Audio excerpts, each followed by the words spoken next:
نے انہیں بہت تنگ کیا کہ جائیں کسی اللہ والے کے پاس کوئی دعا کروائیں. ڈاکٹر لوگ تو کہتے ہیں کہ سب ٹھیک ہے. وہ کہنے لگے کہ میں نے جب پوچھا تو مجھے ایک نیک بزرگ لاہور میں تھے، ان کے بارے میں کسی نے بتایا، تو میں ان کو ملنے چلا گیا. ان کا ایک خادم تھا، اس نے مجھے بٹھایا اور کہا جی کہ حضرت ابھی آتے ہیں، مصروف ہیں. اس دوران جب وہ گھر جانے لگا نا تو کپڑا ہٹا تو میں نے دیکھا کہ وہ بزرگ نفلیں پڑھ رہے تھے. تو میں بڑا متاثر ہوا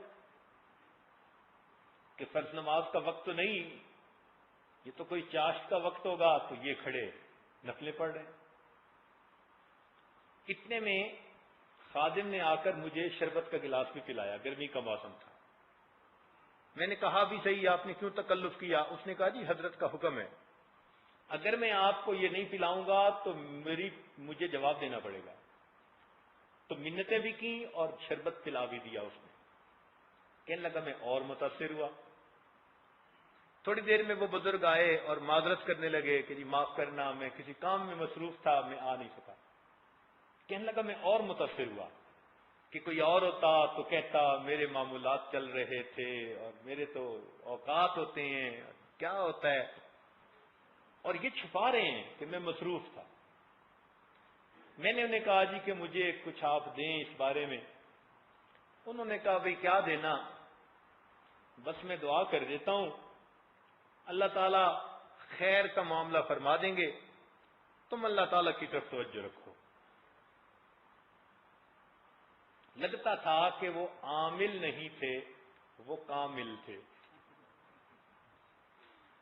آج لوگ عاملوں کے پیچھے بھاگتے ہیں، وہ خدا کے بندو کاملوں کے پاس آؤ. تو انہوں نے دعا کر دی. جب میں رخصت ہونے لگا تو میں نے ان کو اس زمانے میں 5 روپے ہدیہ دینا چاہے. تو انہوں نے کہا نہیں، اس کی تو کوئی ضرورت ہی نہیں. میں نے کہا حضرت ہر آنے والے کو آپ کھلاتے پلاتے بھی ہیں، لوگ بھی آتے رہتے ہیں، تو آپ میرا بھی حصہ ڈال لیجئے. وہ کہنے لگے نہیں، میں کچھ کتابوں کا بھی کام ساتھ کرتا ہوں اور اللہ تعالیٰ اس سے مجھے 50 روپیہ مہینہ کے دے دیتے ہیں اور میرے پیسے تو ختم ہی نہیں ہوتے. وہ کہنے لگے کہ آج تک وہ منظر میری آنکھوں میں ہے کہ اس اللہ والے نے کیسے کہا کہ میرے 50 روپے ختم ہی نہیں ہوتے. یہ برکت ہوتی ہے. جنید بغدادی رحمۃ اللہ کا ایک مرید تھا، حضرت میرا حج پہ جانے کا ارادہ، وسائل نہیں ہے. فرمان لگے اچھا یہ چونی لے جاؤ، ضرورت پڑے تو خرچ کر لینا. وہ جیسے ہی گاؤں سے باہر نکلا، ایک قافلہ جا رہا تھا، اس سے سلام دعا ہی. پوچھا بھئی کہاں جا رہے ہو؟ اس نے کہا ارادہ تو میرا حج پہ ہے جانے کا. انہوں نے کہا بھئی ہمارا ایک بندہ جانا تھا اور نہیں جا سکا تو سواری خالی ہے، تو آؤ بیٹھ جاؤ اونٹ کے اوپر. لو جی سواری بھی مل گئی، وہ کھانے بھی کھلاتے، اس کی خدمت بھی کرتے، اس نے حج بھی کیا. جب واپس آنے کا وقت ہوا تو مکہ مکرمہ سے باہر نکلا تو ایک دوسرے قافلے والے مل گئے. انہوں نے بھی دیکھ کے پوچھا بھئی کہاں جانا ہے؟ اس نے کہا فلاں جگہ. وہ کہنے لگے ہم نے تو اس سے بھی آگے جانا ہے، ہمارے پاس ایک بندہ تھا وہ یہیں رہ گیا، تو سواری خالی ہے، آنے تو بیٹھ جاؤ. یہ بیٹھ گیا. انہوں نے بھی سارا راستہ اس کی خدمت کی، کھانے کھلائے. شاہانہ حج کرنے کے بعد یہ اللہ کا فقیر واپس اپنی بستی میں آیا، حضرت سے ملا اور حضرت کو پوری کارگزاری سنائی. حضرت نے فرمایا بے کتنا خرچہ ہوا؟ کہنے لگا پورے سفر میں کوئی نہیں. فرمایا میری چونی واپس کر دو. ہمارے سلسلہ کے ایک بزرگ تھے حضرت خواجہ عبد المالک چوک قریشی والے. ایک تو حضرت خواجہ عبد المالک صدیقی رحمۃ اللہ تھے، ان کے پیر بھائی تھے. یہ دونوں ایک شیخ سے بیعت تھے، ان کے خلیفہ تھے. یہ اپنے شیخ کی بکریاں چراتے تھے اور انہوں نے اپنا نام بکڑوال رکھا ہوا تھا. اس پہ خوش ہوتے تھے کہ بس میں شیخ کی بکریاں چراتا ہوں. 12 سال بکریاں چرائیں. خیر 12 سال کے بعد ان کے شیخ کو خواب میں نبی علیہ السلام کی زیارت ہوئی. حکم فرمایا کہ عبد المالک کو اجازت دو، خلافت دو. صبح اٹھے تو ان کو خلافت دے دی. اب پڑھے لکھے اتنے نہیں تھے، یہ نیک تھے، صالح تھے، مگر علم زیادہ نہیں تھا. تو انہوں نے دل میں سوچا کہ بھائی حضرت نے تو مجھ پر شفقت فرمائی، میں تو اس کا اہل نہیں، بس میں حضرت ہی کے پاس رہوں گا اور حضرت کی خدمت ہی کروں گا، میں اس دعوت و ارشاد کے قابل کا. 1 سال اسی طرح گزر گیا. 1 سال کے بعد عشاء کے بعد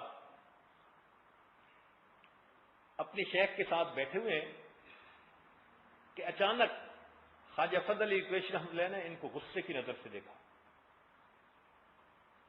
تو کہنے لگے کہ میرے پاؤں کی زمین نکل گئی.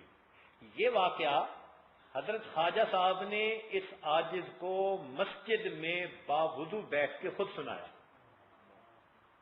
تو اس عاجز نے خود سنا ہے. فرماتے میرے پاؤں کی تو زمین نکل گئی. میں نے پوچھا کہ حضرت آپ ٹھیک ہیں، خیریت ہے؟ فرمان لگے کہ مجھے ابھی کشف میں نبی علیہ السلام کا دیدار ہوا اور فرمایا کہ عبد المالک سے کہو اس امانت کو تقسیم کرے ورنہ ہم اس امانت کو واپس لے لیں گے. تو لہذا اب تم یہاں سے چھٹی کرو، جاؤ اللہ اللہ سکھاؤ لوگوں کو. کہنے لگے میں رویا، حضرت ابھی تو میں ہی نہیں سنورا، میرا ہی کچھ نہیں بنا. انہوں نے کہا یہ ٹھیک ہے، مجھے حکم ہے بھیجنا ہے تجھے.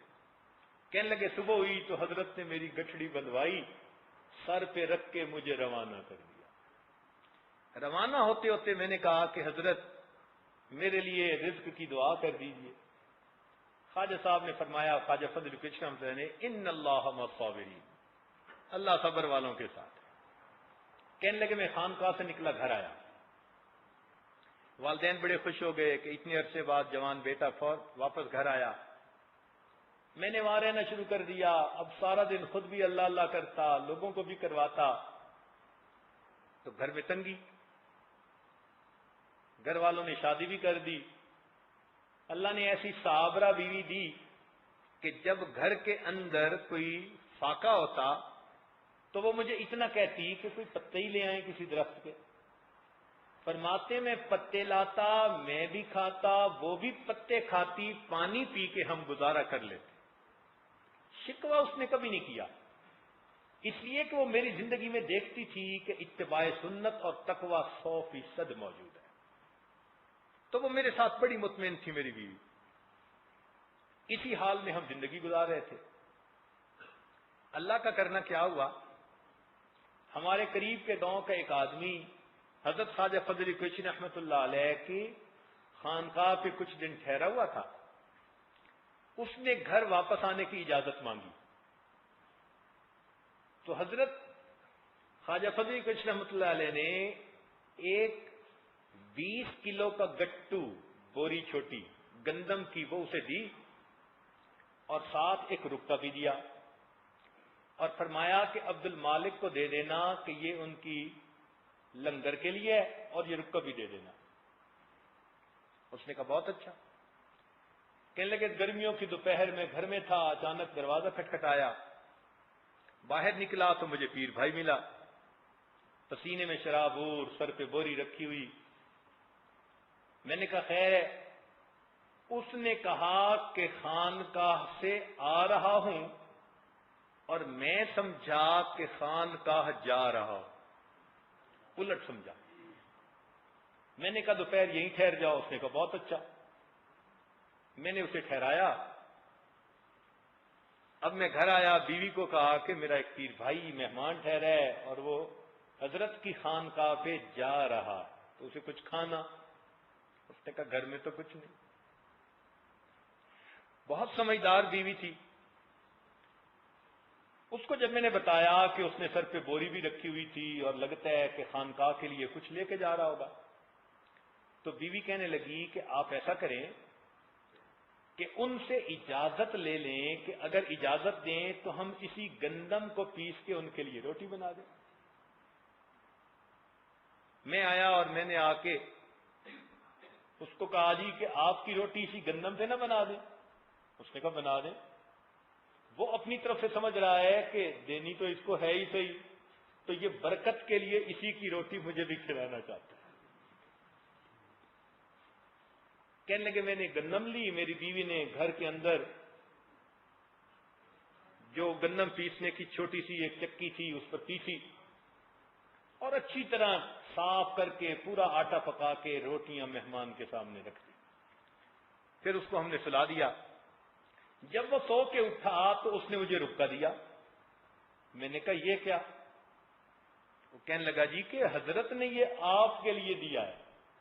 تب پتہ چلا کہ وہ جو گندم تھی وہ حضرت نے ہمارے لنگر کے لیے بھیجی تھی اور ہمیں خود کھانے کو ملتا نہیں تھا، اور حضرت لنگر کے لیے گندم بھیج رہے ہیں. کہنے لگے خیر وہ تو چلا گیا. رکا کھول کے پڑھا تو رکے میں لکھا ہوا تھا کہ عبد المالک ایک بند جگہ پر اس گندم کو ڈال دو، رکا بھی ساتھ ہی ڈال دینا، اور اس گندم کو نکال کے استعمال کرتے رہو. اور اخیر پر لکھا تھا ان اللہ مع الصابرین. خواجہ صاحب فرمانے لگے میں باوضو ہوں، اللہ کے گھر میں بیٹھا ہوا ہوں،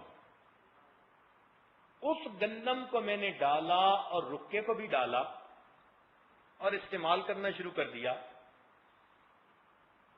پھر لوگ میرے ہاں آنے لگ گئے، کبھی 5 مہمان کبھی 10 مہمان، تو ان کے لیے بھی اسی میں سے، حتیٰ کہ پھر سالانہ اجتماع ہونے لگا.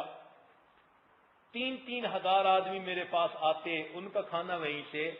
فرمانے لگے 40 سال سے زیادہ وقت گزر چکا ہے، اس وقت بھی وہی گندم استعمال کر رہا ہوں.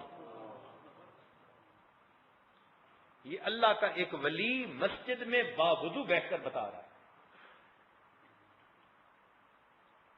اصل میں ہم نے برکت کبھی دیکھی نہیں، اس لیے ہمیں یقین نہیں ہوتا.